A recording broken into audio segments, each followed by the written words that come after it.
everybody. My name is Daniel Harms. This is the RGR Football Channel, and today we have one more live film review for you guys. I'm getting into the chat right now, and we're going to start this off with a lot of defensive talk today. And I'm going to preface this whole thing by talking about, excuse me, the defensive struggles that started early in the game. You saw a lot of the things that went right early. They got some early run stops. They were able to create some second and long and third and long situations right off the bat, really. And then they just decided they were going to go into dime and bring Anthony Hitchens off the field and bring Nick Bolton off the field. Put either Anthony Hitchens as the quote unquote dime backer and bring Dan Sorensen in the slot, or they bring Ben Neiman out as the dime backer and just have everybody else as safeties. The Buffalo Bills 100% took complete advantage of that and just ran the ball with, the running backs, multiple tight end personnel. They brought fullback into the game, and they ran it with Josh Allen as well. They were able to create a lot of mismatches because the Chiefs decided they were going to go from one extreme to another in terms of getting your base personnel on the field and then a dime personnel. So that's a lot of ifs, ands, or buts that went wrong. They just did it too quickly. We talked last week about getting more into dime because that's their best personnel package, and that's the way that it is. But you cannot just go right from base to dime just because it's 2nd and 10. It allows teams to continue to run the football. Even teams that aren't very good, they can run the football. It doesn't matter. I don't think that the Bills have a great run game. They don't have a great run scheme and system, but they were able to use Josh Allen to completely destroy up front what the Chiefs did on defense. And it just continued to happen up until the second half. Like they made some adjustments in the first half, and we're going to talk a little bit about that in the film part, but it just wasn't fast enough. And some things didn't work out, and you're going to see they had to really do a better job of overall getting everybody in a position to succeed and really just being more aggressive. So that's what I'm going to say off the top. I appreciate you all for joining me tonight, Wednesday evening. Love doing the film reviews here, and I really enjoyed the last time we did this. I got to interact with you guys. I think that the format worked out pretty well, so we're going to go ahead and do the same thing today. And right off the start, let's go ahead and bring up the film. And again, make sure you guys tell me if you can see this or not.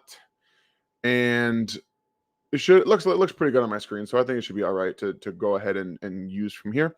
This is, you can tell, this is the very first drive. This is the scoring drive that the Bills had, and obviously you can tell right from the get-go they're technically in nickel, and Dan Sorensen's down closer to the box, so it looks more like base with a one single high safety, and then you have 3 corners. So yeah, we're gonna start. Just go do a question real quick. Thank you, Gary. Do you feel Spags needs to go next year and bring in a younger defensive coordinator? I think that they need a little bit more athleticism at linebacker. They need to start to bring in more well-rounded defensive ends, and specifically guys with speed. You look at the defensive ends that they have almost no bend. They're more powerful, more better against the run, and they don't generate any turn upfield. The defensive ends are not very good. I think that Mike Dan is okay in terms of an overall package, but he's not able to do a lot of the bendy stuff either. They don't have the speed. They don't have the get off. And that's the only issue that I'm seeing. Like, one of the biggest issues I'm seeing, excuse me, not the only issue. But there's just a lot going on. And honestly, they need to do a better job of that. So, all right. So it looks like we're asking for a little bit bigger without the background. Let me see if I can adjust. How's that? Is that better? This looks a little bit better. I would keep Spags one more season, to be honest with you. Yeah. So if this is a little bit bigger, does that work for you guys? Let me actually get rid of this, and y'all let me know. Is that okay? Thank you. All right, that's what I thought. All right. So let's go ahead real quick and get into this because it's all downhill from the beginning. So let's go ahead and start off. Why not? This is, like I said, the very first drive. You're just going to see exactly what the Bills do on offense, and just able to really manipulate the secondary or the second level defenders of the Chiefs. That was an easy score from Josh Allen. You're going to see, exactly why. So I want you to pay close attention to a couple linebackers here. and watch the play fake. If you guys follow me on Twitter, you know that I've spoken a lot about the inability of the Chiefs defense to really locate the football. And this just comes down to, we're gonna go a little bit slower so you can actually like see what I'm talking about and pause it as it right here. So first things first, you have Nick Bolton actually doing what he's supposed to do. He sees multiple pullers, so he's coming down hard. Okay, that's exactly what he should be doing. He needs to come down and face it. And then you have two guys flowing. When you have a free guy here, you can't have this happen. You have to have one guy flow. Another guy needs to find the football. That's what you have to do. And then the problem with that creates is that you end up getting blockers close to a guy in Tyrann Mathieu who can't. He's just swallowed up by blockers. It's not his fault. He's a smaller guy. That's just the kind of issue that they've had. So as we continue to go forward in this play, like watch, look how long they don't even look at the football. There's no one finding the ball. There's not one of these two guys finding the football. They're both chasing down the running back. And now Josh Allen's just like, yeah, I'm taking it myself because there's no one here and I can just keep going. This is the biggest problem that I'm finding with this defense. The issues of locating. Again, Nick Bolton does a good job getting downhill. Frank Clark is trying to get in here, but look at this nonsense. You've got guys. This is such a big hole. There's two defenders here, three guys, and you got four offensive linemen. 3-on-4, and then a giant hole for him to just kind of navigate. This has been a huge problem for the Chiefs when they start taking linebackers off the field, and the linebackers that are on the field aren't attacking. They don't attack downfield. They don't attack. They can't locate the football. Anthony Hitchens and Dan Sorensen are two of, supposed to be leaders on this defense, and I know that you all know how I feel about Dan Sorensen, okay? He's a guy who shouldn't be playing. He should be cut. And Anthony Hitchens is starting to look at the exact same kind of nonsense, like stuff. Look at this. Look, you can't tell me you don't know where the football is. At this point in your third season in this defense, you're a veteran on the defense. You're a veteran in the NFL, and you can't locate the football. That's a problem. You got to be able to locate the football. And now, like I said, it puts Mathieu in a bad position because he has to come down here, and he can't. There's nothing he can do. If he comes down here, Josh Allen just keeps running by him and goes this way. And if he does exactly what he does here, he has to hesitate a little bit and try and make him make a move. Hopefully one of these guys can get off a block, but he just can't. So it's so frustrating to watch this defense the way that it is. And I can't fathom being able to, be a leader on this defense and you can't find the football. Something as simple as locating the football. Like that's just been such a big problem for this defense. All right. So like I said, I think that the method worked pretty well last week. So we're going to go ahead and answer a little bit of questions here. Thank you for the question, FLDB. I love this. We plan on keeping them on a weekly deal. I think if I can work it out with my wife to do it every single week, we'll try to get them done that way. And it'll really just depend on the schedule, things I've got going on during the week. I'm actually doing more on YouTube with other people that cover different teams. So this week I have one for the Washington football team. I also got on with Big Chief Sean. If you guys know him, follow him on YouTube. We're going to have an episode on his YouTube page drop as well. So we're just going to have to figure out if we can make it work on every schedule basis, but I would like to. Again, thank you for the question. Chiefs defense is definitely lost and they're acting like a high school team. It's a big problem. And we've kind of hinted at the fact that a lot of people think that this defense is too complicated and they're finding themselves out of position all the time. But this is, again, the third year for all of these players that are having issues. Like rookies, one thing, but Dan Sorensen, Anthony Hitchens, and all of these guys that are in it, have been in it since the beginning, are the ones having the problem. So why do we have to dumb down the verbiage if they've been in here long enough? Like this doesn't make sense. But when we get to a little bit further in the film breakdown here, we're going to talk about some of the things that Spags did to adjust. And in the first half right here, where this actually brings us right into the next clip. And this next one, you're going to see this is a 2nd and 10. Remember how I talked about the Chiefs went from their base package into their dime early in the game. And this second quarter, there's 5:39 left, 2 minutes, 2nd and 10. So what do the Chiefs have to do here? They have to find a way to generate a negative or low positive play on 2nd and long without dime on the field. They need to generate those third and long situations to really get after Josh Allen. So, yeah, this is what they do. They bring out their three linebackers, but instead of it being, Ben Neiman or Dan Sorensen in the box, is Willie Gay. Okay. So and they want to run the ball. So again, like this is the kind of package you have to bring out. They run away from Willie Gay and Frank Clark and generate a 3rd and 8. So adjustments, like we talked about, the in-game adjustments are very important. And this is the kind of thing you have to see being a little bit better up front. Specifically, with Mike Dana, Tershawn Wharton, Jerron Reed, like they all did a good job on this play, generating a negative or low positive gain for this offense. Let's go back a little bit so I can show you exactly what I mean, because you can't really see Mike Dana on that play. Excuse me. So, whoops, there we go. All right. So you got him down at the bottom here again, engaging with the tackle, and he's almost turning him. So this is usually where you're trying to get for a tackle, right? So you can let this guy get out upside. So this is what the tackle's trying to. He's trying to reach and hook Mike Dana. But again, he's going to do a pretty decent job actually of fighting through this and just ends up throwing him off. But you also have, actual down pursuit from defensive linemen to get through this hole. And they all just kind of run into each other. So this is the kind of pursuit you have to have from the defensive line, getting off their blocks, first and foremost. Like finding the football, that's exactly what they had to do a little bit more of, is locating the football. And again, the front four here does a good job, or at least these from Frank Clark over do a good job of finding it and then getting off the block. This is a good job of getting away from the double, actually.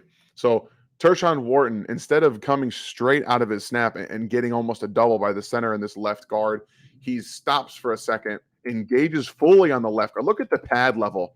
Look at this. He just goes right into the stomach of that left guard. Reed is actually in a pretty good upright position here inside that tackle. You have linebacker flowing. You have, positive information here.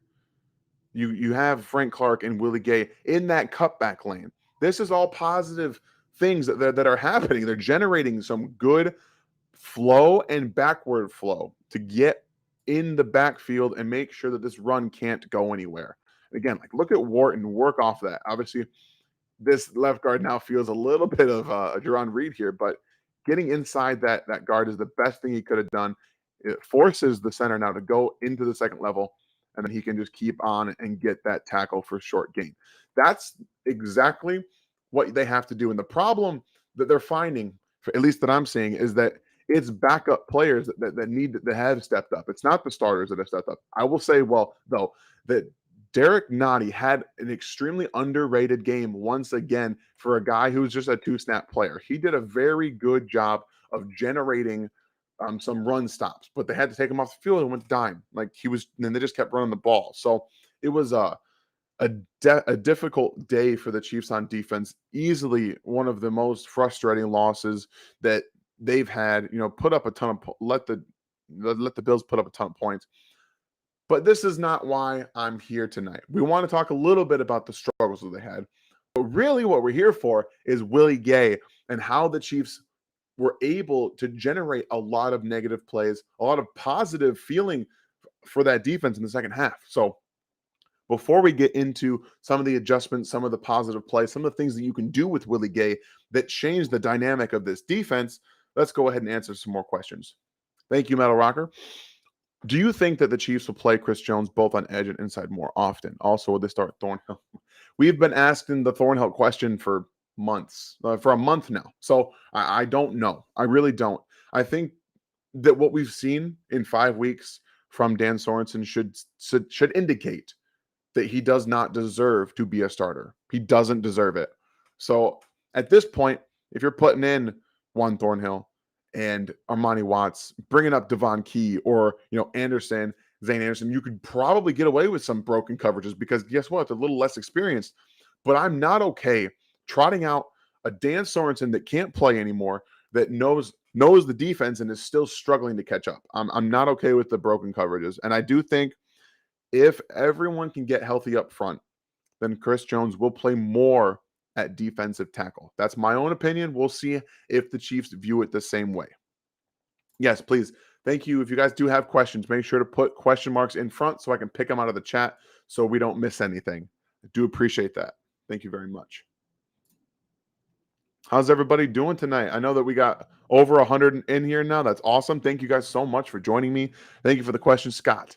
How much less Neiman and how much less Sorens can we hope for the return? Yeah, full return. I think you're going to see way less of Ben Neiman. And like I said, we're going to get into the snaps of Willie Gay here a little bit, what you can do with him. But I'll tell you one thing. In the first half, I think Willie Gay played 4 or 5 total snaps the entire half. That one did a 180 in the second half. He went from almost not playing to playing nearly all of the second half snaps. He was all over the field. He was getting all those snaps, and what you need to see him. You needed to see him get in there, and maybe they were just trying to test him out in the first half and see if he could deal. But he did a good job in the second half of really showing that hustle, that effort, and getting everywhere on the field. That's the thing that Willie Gay brings to this defense that we hadn't seen all season. So I'm hoping that we see much less of both. One last question, then we're going to get into more film. Thank you, Evan, for the question. Will we make the Super Bowl? Right now, I will tell you no. I don't believe that the Chiefs can make the Super Bowl right now because that defense is just so bad. And every time the defense starts to pick up some slack, the offense seems to find ways that they're struggling. They have to get on the same page. Do they have the ability to? 100%. This team can definitely make the Super Bowl, but their trajectory right now suggests that they don't have the hunger to. And that's more important for me seeing on the field that they have the want to and the determination to get these things right. Until I see that, I don't believe so. So I know that's not what everyone wants to hear, but that's just how I see it. So without any further ado, let's get into the next clip.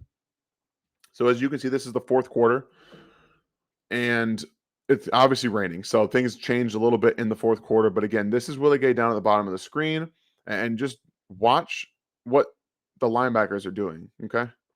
This is something we didn't see very much of in the first half. And this is how they made some adjustments, okay? Oh, we should probably go a little faster than that.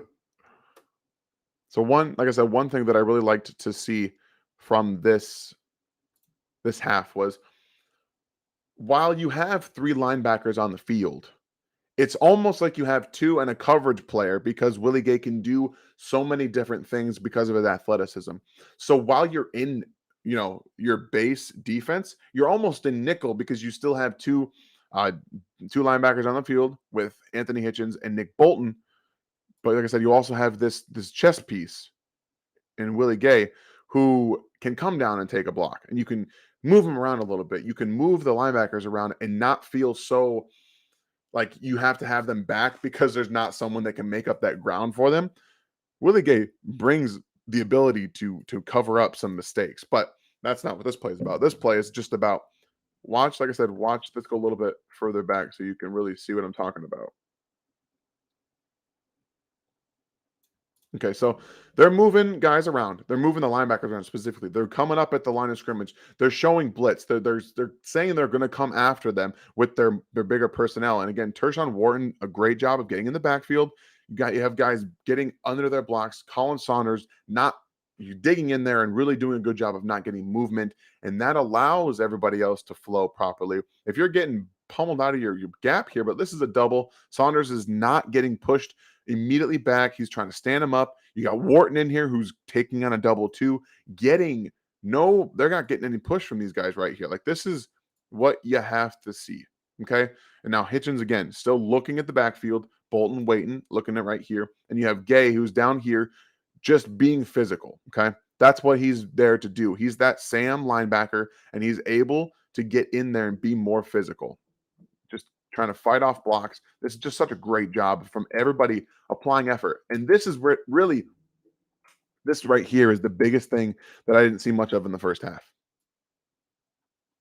They didn't fly to the football at all. They didn't get gang tackle. Something the Buffalo Bills did all night long is they gang tackled. They were everywhere. They were getting to the ball carrier. Didn't matter. Everyone was getting there. And this is something that Chiefs defense screwed it up. They just couldn't figure it out in the first half. Okay.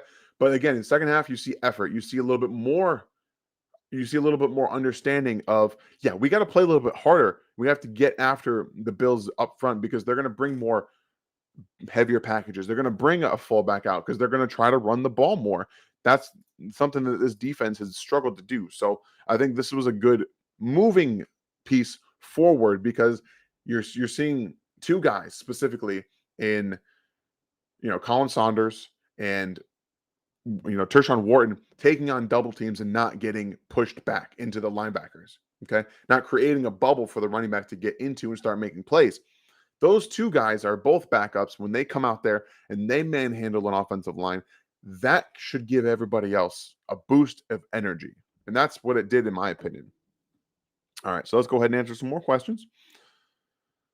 Thank you again, Metal Rocker, for the question. Will the Chiefs go with an edge or defensive line defensive tackle in the first round for this year's draft? And if so, what college? So I can't really answer the first, the first bracketed part of the question because I can't tell you how they would be able to, or what college they would go to. It's definitely, for me, it's not about colleges. It's just about the players, and you're just going to want somebody that has the athleticism, that has the strength, but also has the speed. I do believe that defensive end is the main concern in the draft. I don't believe you're going to have Frank Clark next year.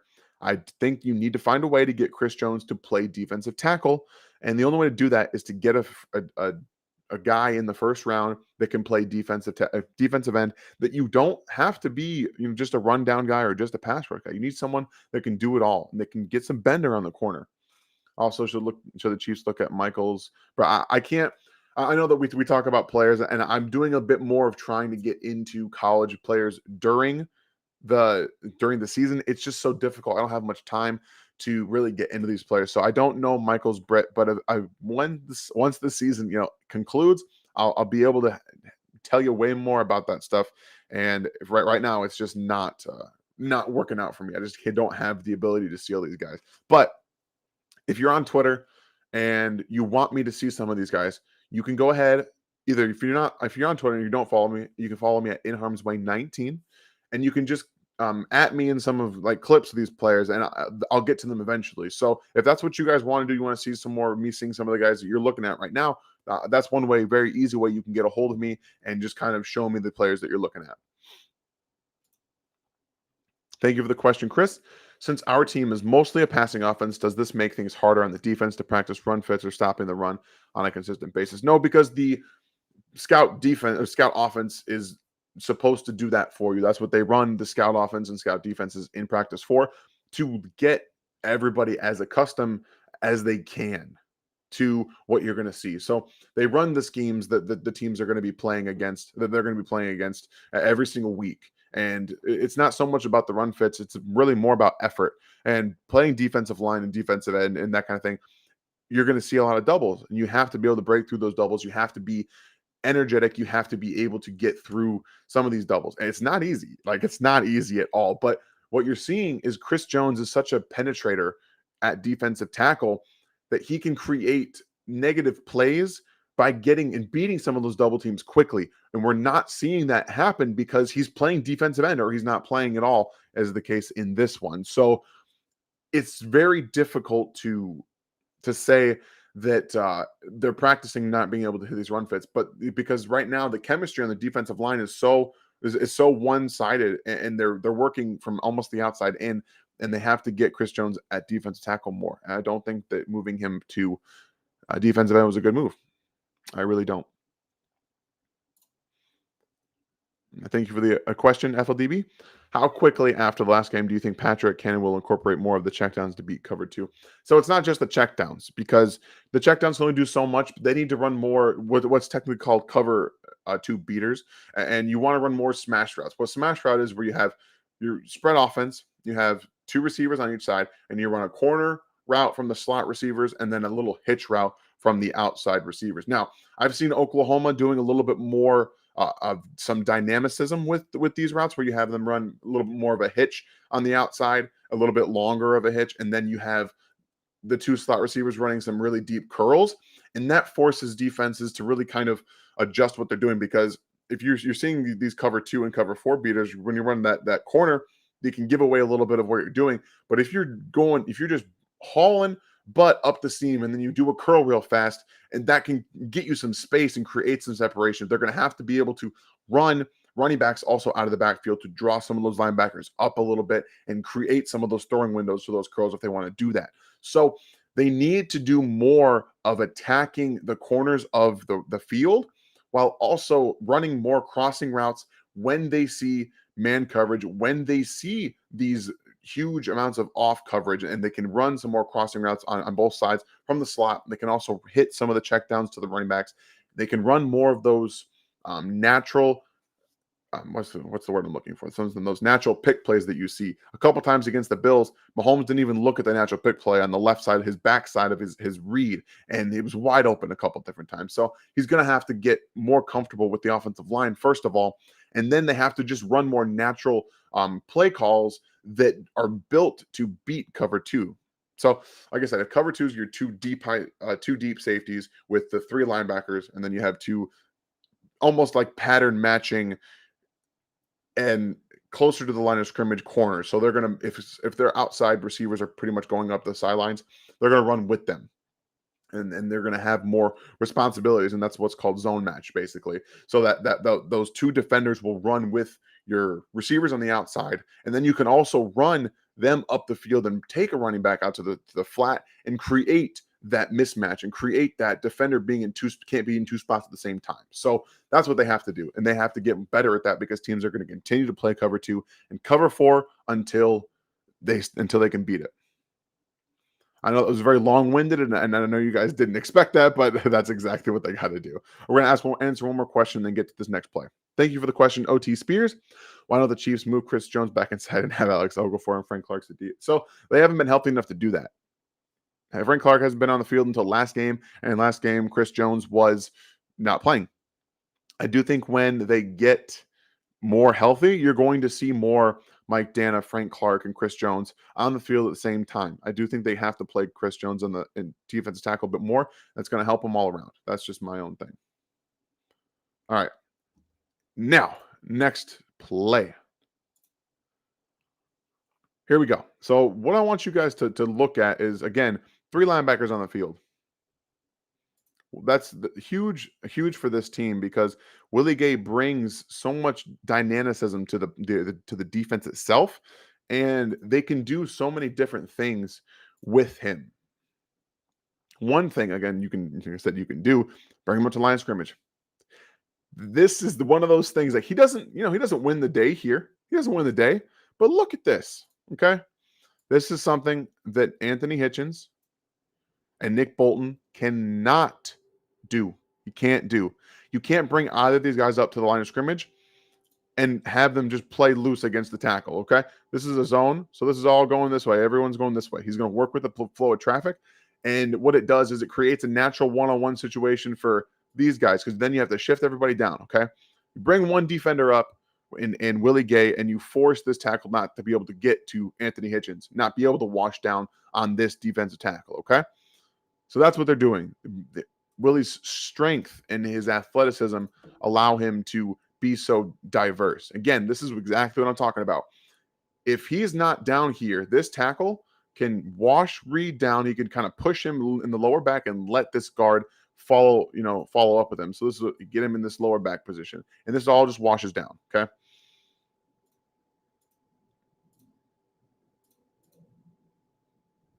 So here you're seeing just everybody with Anthony Hitchens being able to get out there. But again, this is all about Matthew just getting underneath blocks and stuff. He was PO'd on this play.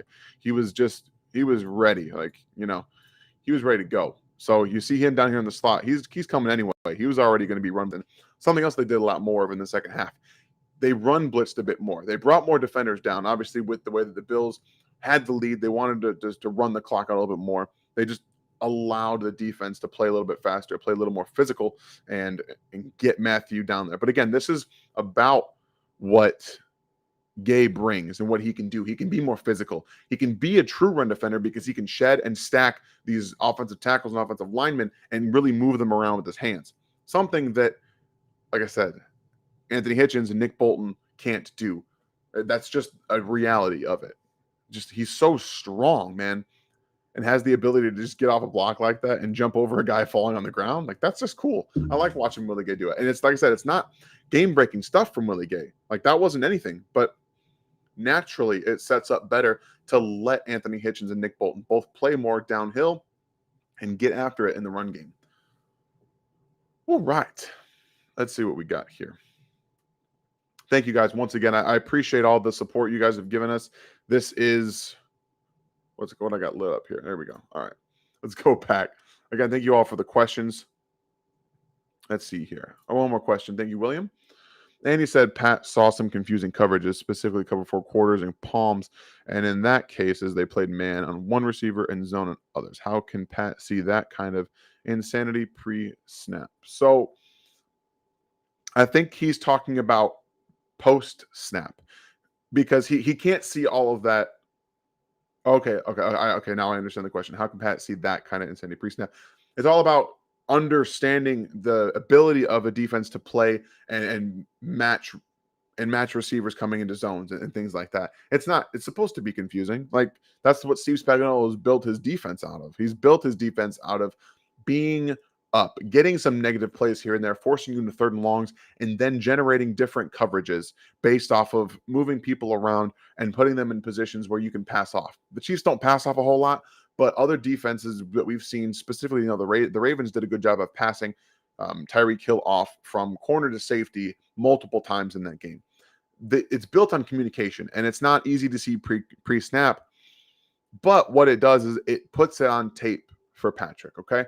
If he can now watch it. So the Bills probably had some of this saved in their defensive playbook from the offseason, saved for the Chiefs specifically. That puts it on tape for him. So he can study some tendencies. He can see if a player's cheating this side a little bit. He can also kind of study it to see where these safeties or where these corners end up going most of the time.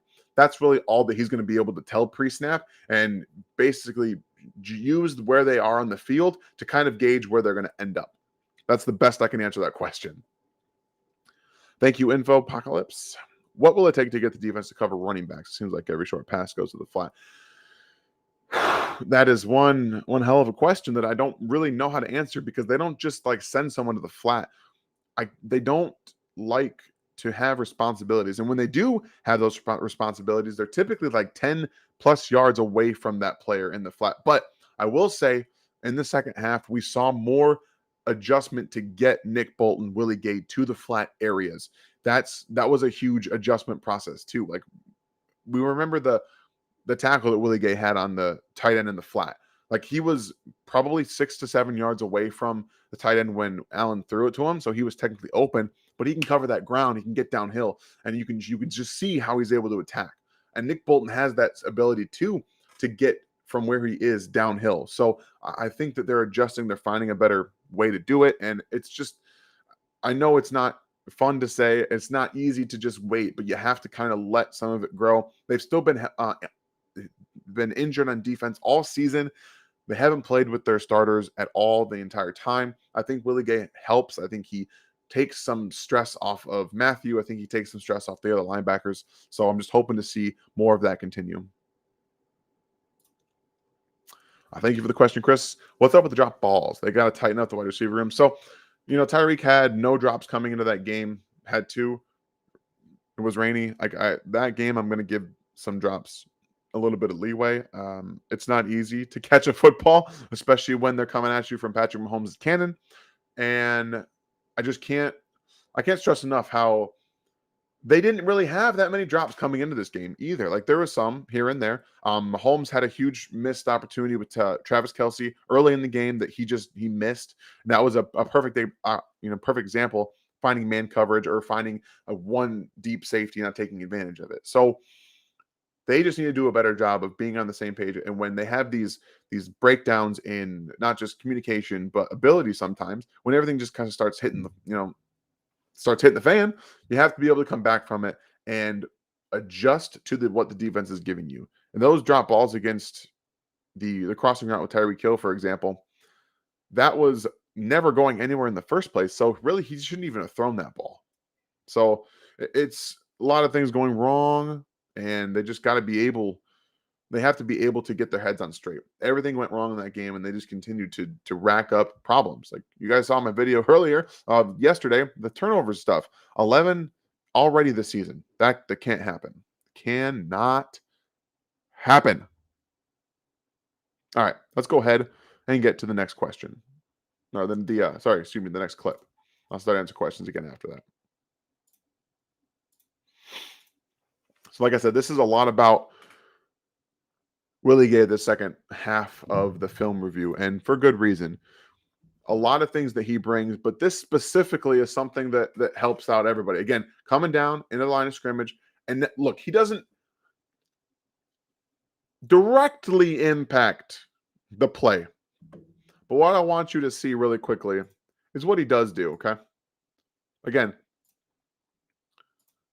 Chiefs are moving the linebackers around pre-snap. He's coming down. Then you have Willie Gay come in here, okay? So he's coming. Fullback tries to pick him up. He comes free, okay? This ball ends up going just in front of Emmanuel Sanders. So why does that happen, okay? Josh Allen is an extremely talented quarterback.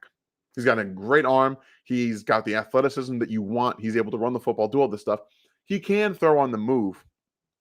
But if you noticed in this game, whenever they were able to get him off of his spot, moving in direction to his left, maybe to his right a little bit, and he had to throw across his body, they were a little bit inaccurate.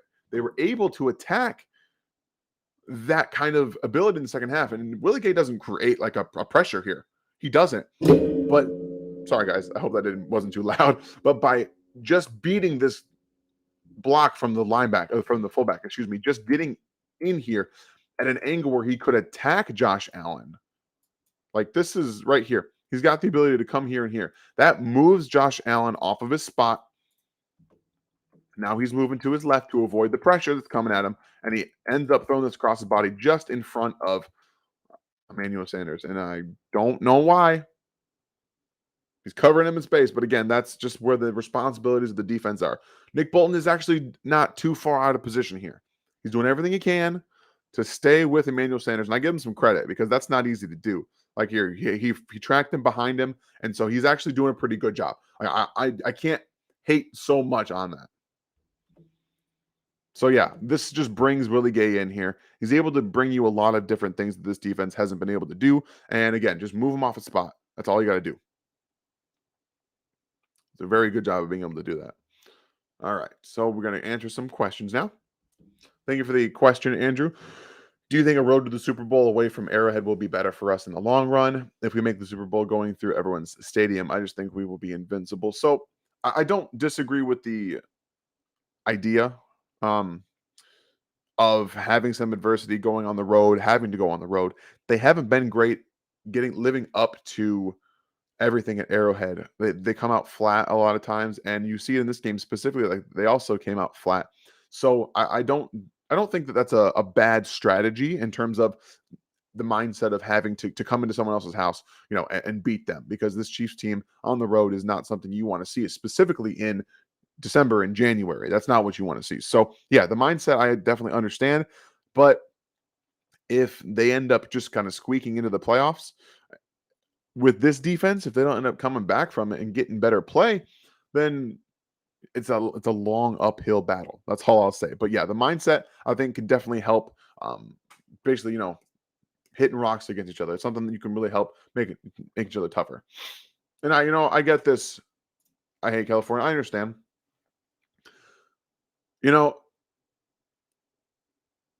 one thing I'll say is that for Tyreek Hill, like I said, his first 2 drops on the year, and every time a ball deflects and you drop it, it comes off your hands, it goes a different direction. There's no way to know that ball, or there's no way to guarantee that every player catches every ball, especially in weather. That's just the kind of a nature of the game. And being able to guarantee, if everyone could guarantee which direction the ball went when they didn't catch it, it'd be great. But you can't always guarantee it goes down. I think you saw specifically in both of the interceptions, just getting a hand on the ball can greatly alter where it goes.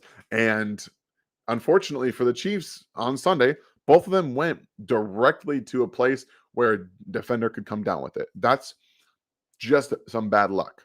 And I know we don't like to say talk about luck, but there's a lot of luck involved in football. And those two specific interceptions were both lucky for the Bills, specifically the second one, because Greg Russo just throws his hands up, it goes right up into the air, and he comes down with the interception. Like that's just luck. And unfortunately, right now the Chiefs have none on their side, so that's a little concerning. But again, you just have to roll with the punches. And unfortunately, when they're not getting that luck in terms of turnover luck, they're also bad on offense and bad on defense. So it was just a huge culmination of some issues there. So thank you, Andrew. So I don't normally dwell on past draft misses just because I can't. The draft is such a crapshoot in terms of will this player come out. But I will entertain this question for you because Trayvon Diggs was one of my guys. Like, I wanted the Chiefs. I would have drafted him in the first round instead of Clyde. And I like Clyde. I love Clyde. I know that a lot of people, myself included, didn't want to draft a running back in the first round. And I was so adamant that they wouldn't take a running back in the first round. But they did. And yeah, I think Trayvon Diggs would have been very good. But again, he didn't even turn that good until Dan Quinn came over from Atlanta and has become the defensive coordinator in Dallas. I don't know if Steve Spagnuolo would have worked out with him. I think some of his best traits are being physical at the point of attack, much like Rashad Fenton, but a bit much longer, better ball skills. But again, like, I wanted Trayvon Diggs. So yeah, I would have taken Diggs. I mean, Metcalf is awesome. He's also the number one on that team. He would have been the 3 here, and I just can't. As much as you want to involve him, the ball can only go to so many people, and wide receivers come in by the dozen, but corners do not come in by the dozen. You need to get those corners, and Trayvon Diggs is a guy that I would have rather have. So that's what I'll say. All right, let's go ahead and get into the last question of the last clip of the day. So again, Willie Gay moving all around.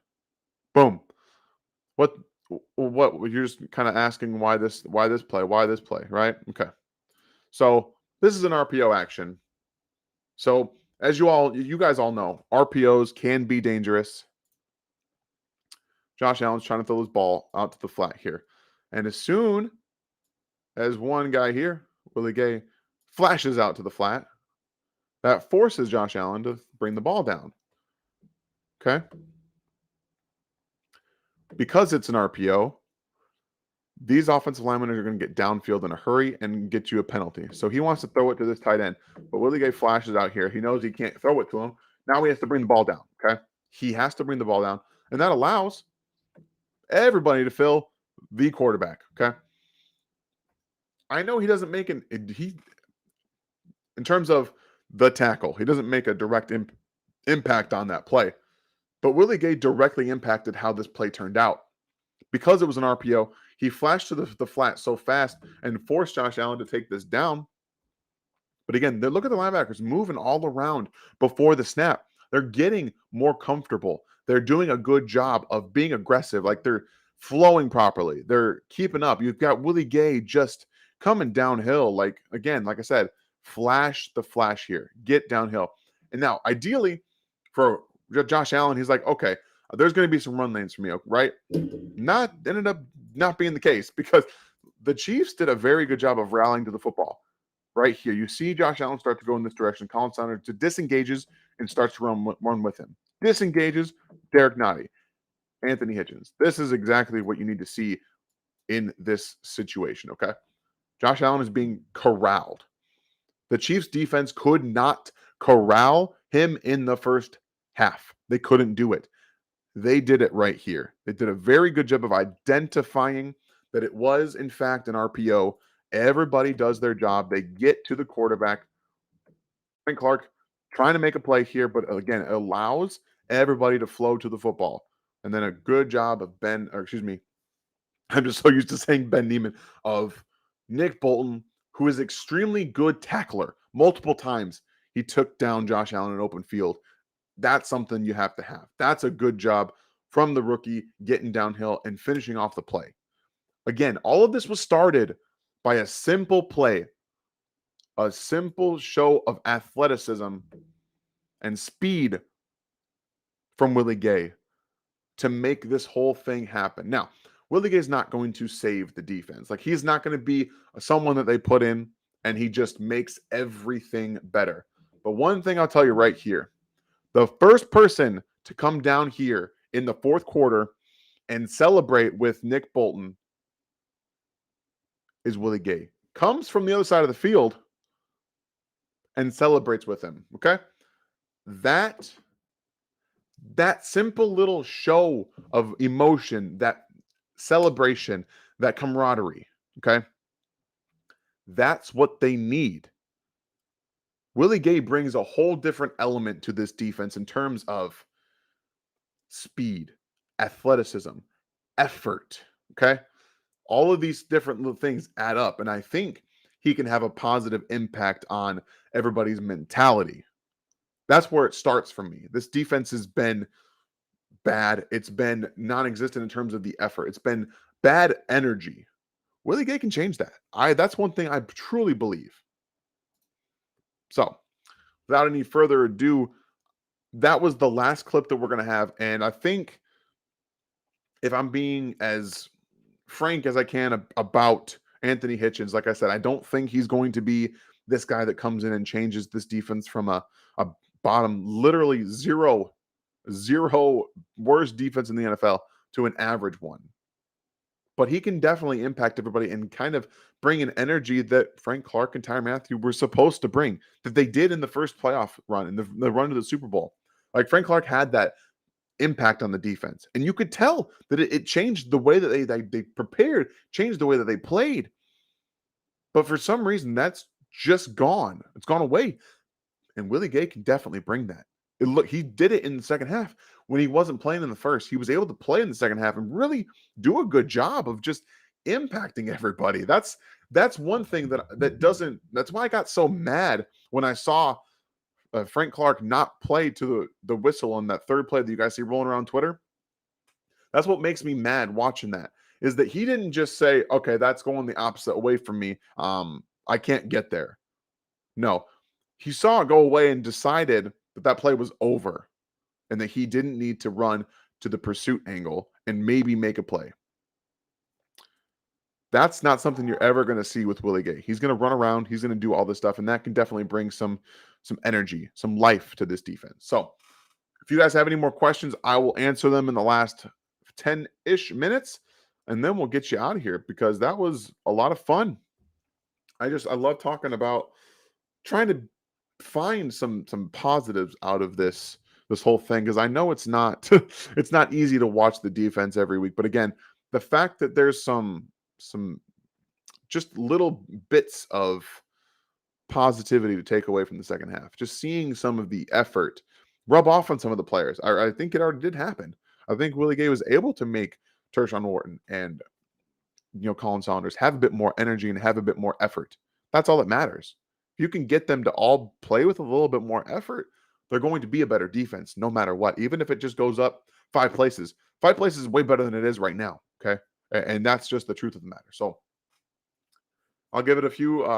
You guys have, like I said, if you have more questions, feel free. I got a few more minutes and then we'll wrap it up. But if that's all you guys got for tonight, I'll let you guys go early, almost like a class in session. But yeah, I hope you guys enjoyed the film breakdown. I'm going to do like I said, we're going to hope to do this every week. It will depend on the schedule, but I like doing these. I'm hoping you guys like me doing these, and I know I've gotten some positive feedback. So like I said, we're trying to keep these up every single week. All right, let's answer a few more questions here. Thank you, Chris. What are some realistic trade options the Chiefs can make, like Josh Allen from the Jags or Ogba from the Dolphins? I think Ogba makes the most sense because Josh Allen's a fundamental piece for that defense. I don't think that they can really go after him. I don't think the Jags want to trade him. And Ogba makes sense. I don't really know if anybody's on the lists to be traded. Like, there's no realistic trade options right now. I think that there's Marcus May from the Jets. I know they're looking into Mac from the Colts, running back. So it's not really a huge trade market right now. That's just the unfortunate. We have almost the exact same question from Gonzo. So there you go. That's pretty much what I got to say. Thank you very much, William. Appreciate the super chat as always. Dan, this is enjoyable as always. And what kind of upside do you think Bolton has long term? You're not going to like my answer, guys. I'm going to tell you right now. I don't think he's an actual, the ability wise, I don't think he's a 3-down linebacker who can play in coverage every single down. I think he's going to be a 2-down linebacker. You can have him in some passing situations, but ideally you're not going to want him to be on the field. But that's because I don't think he has the athleticism to keep up with these offenses. So if he can start to play better, find the football, locate it a little bit better downhill in the run game, he'll make his impact felt. But I just feel that they didn't take an athletic enough linebacker in the second round to justify taking a linebacker there. Thank you again for the super chat. Much appreciated. Thank you, BL, for the question.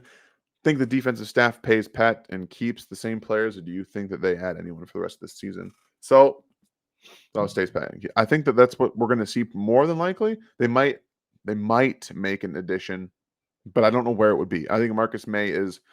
If they make a trade for Marcus May, that spells the end of somebody in the safety room. I'm not sure who it is, but it spells the end of somebody, and it shows that they are not comfortable with someone in the safety room. It also might mean that Tyrann Mathieu is not around next year.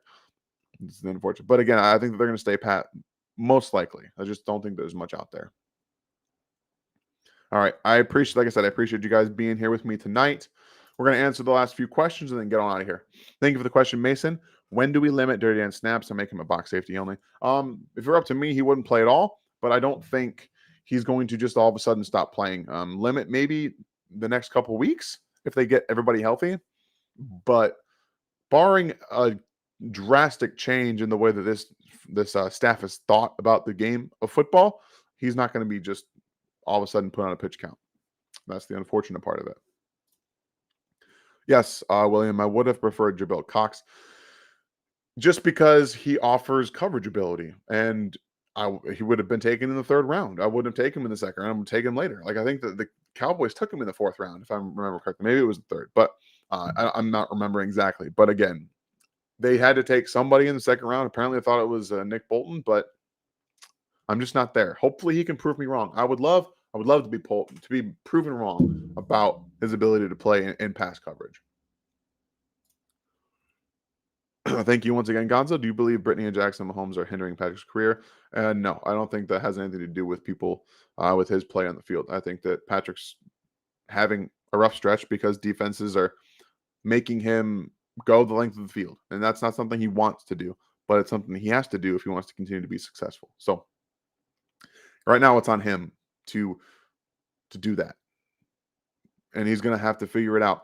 The coaching staff and they're all going to have to work together to break that tendency to always push it downfield. Now, I think that the defense might also be putting too much on his shoulders, and that's making him go for the kill shot all the time. And that's an unfortunate thing that's happening right now. And like I said, all of it's culminating in the same time. So thank you for the question.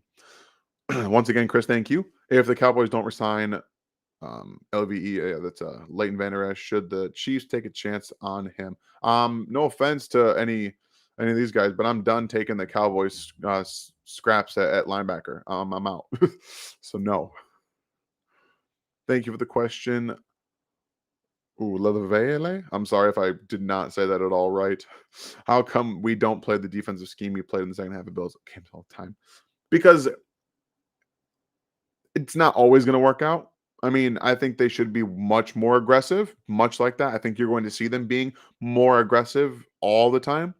And part of that comes down to playing Willie Gay more. I think that's going to help a lot. So you're going to see them be more aggressive, I think. Thank you, JPF. Seems like Veach is not only drafting minus athletes, but guys that don't fit Spag's defense. If you had to guess, why draft guys like Bolton and others? They fell in love with Nick Bolton. long before they drafted him, in my opinion. Whether that had to do with an interview, his mental part of the game, they do fall in love with these guys that have high IQ type plays. And he does. He's a very high IQ player. The problem is those types of players that understand things better. Hitchens is supposed to be a high IQ player. Ben Neiman's a high IQ player. The problem is that these high IQ players aren't athletes in terms of the lateral movement, the quickness, the click and close ability to get to the flats, to see the ball location skills. They don't have that. And I hope, like I said, I hope that Nick Bolton develops and creates more of an ability to play in coverage and not look like he's a fish wandering out of water when he's running in a circle because he can't figure out where he's supposed to be in coverage. That's all I'm hoping, man. I'm just hoping that they start to figure it out. And high IQ doesn't always mean best player.